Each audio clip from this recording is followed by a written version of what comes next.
राधे राधे, जय श्री कृष्ण। आइए हम सब मिलकर अपरा एकादशी व्रत कथा सुनते हैं। युधिष्ठिर भगवान श्री कृष्ण से कहते हैं, हे भगवान, ज्येष्ठ कृष्ण एकादशी का क्या नाम है तथा इसका क्या महत्व है, सो कृपा कर कहिए।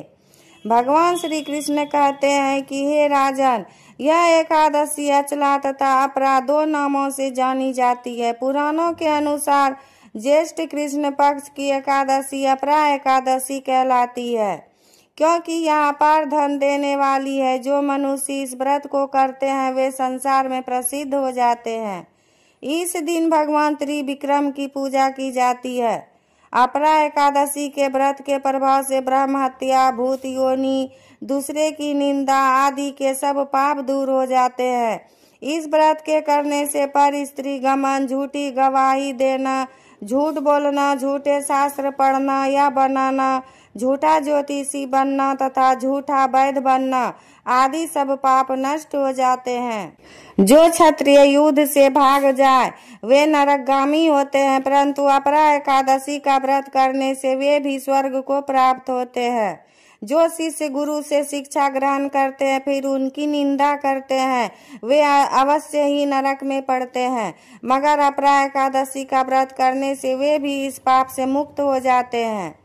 जो फल तीनों पुष्कर में कार्तिक पूर्णिमा को स्नान करने से या गंगा तट पर पितरों को पिंडदान करने से प्राप्त होता है, वही अपरा एकादशी का व्रत करने से प्राप्त होता है।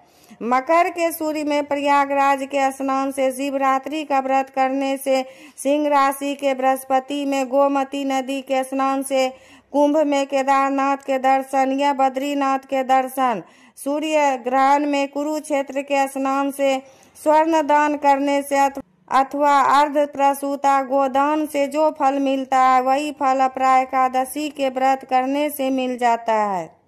यह व्रत पाप रूपी वृक्ष को काटने के लिए कुल्हाड़ी है, पाप रूपी ईंधन को जलाने के लिए अग्नि, पाप रूपी अंधकार को मिटाने के लिए सूर्य के समान, मृगों को मारने के लिए सिंह के समान है। अतः मनुष्य को पापों से डरते हुए इस व्रत को अवश्य करना चाहिए।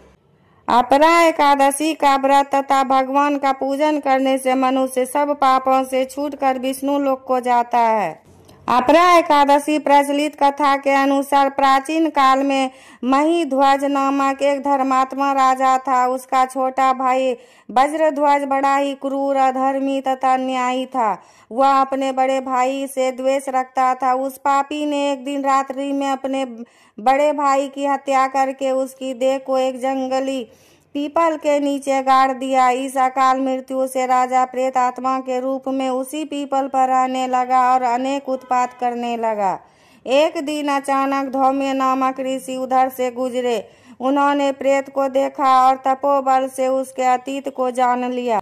अपने तपोबल से प्रेत उत्पात का कारण समझा ऋषि ने प्रसन्न होकर उस प्रेत को पीपल के पेड़ से उतारा तथा परलोक विद्या का उपदेश दिया। दयालु ऋषि ने राजा की प्रेत योनि से मुक्ति के लिए स्वयं ही अपरा एकादशी का व्रत किया और उसे अगति से छुड़ाने को उसका पुण्य प्रेत को अर्पित कर दिया। इस पुण्य के प्रभाव से राजा की प्रेत योनि से मुक्ति हो गई। वह ऋषि को धन्यवाद देता हुआ दिव्य देह धारण कर पुष्पक विमान में बैठकर स्वर्ग को चला गया। हे राजन, यह अपरा एकादशी की कथा मैंने लोकहित के लिए कही है। इसे पढ़ने अथवा सुनने से मनुष्य सब पापों से छूट जाता है। इति अपरा एकादशी व्रत कथा संपूर्ण हुआ। राधे राधे, जय श्री कृष्ण।